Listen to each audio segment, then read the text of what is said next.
گویا کہ گھریلو معاملات میں بھی حضور کی سیرت موجود ہے۔ بچوں کے ساتھ کس طرح پیار کرتے تھے، یہ سیرت بھی حضور کی موجود ہے، ہر چیز موجود ہے۔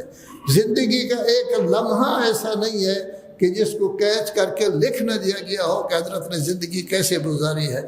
تو ہمارے پاس قرآن مجید جیسی نعمت موجود ہے، ہمارے پاس حضور کی سیرت موجود ہے، ہمارے پاس 40,195 فرامین موجود ہیں اہل بیت علیہ السلام کے۔ در حقیقت قرآن مجید، حضور کی سیرت اور فرامین اہل بیت کے، یہ ہمارے لیے بہت بڑا اثاثہ ہے۔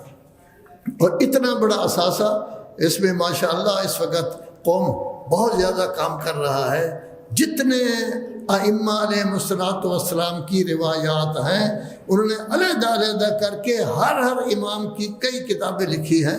اور حیرانگی کی بات ہے کہ حضرت امام جعفر صادق علیہ السلام 40 جلدیں چھپ چکی ہیں، ابھی تک ان کی روایات ختم نہیں ہوئی۔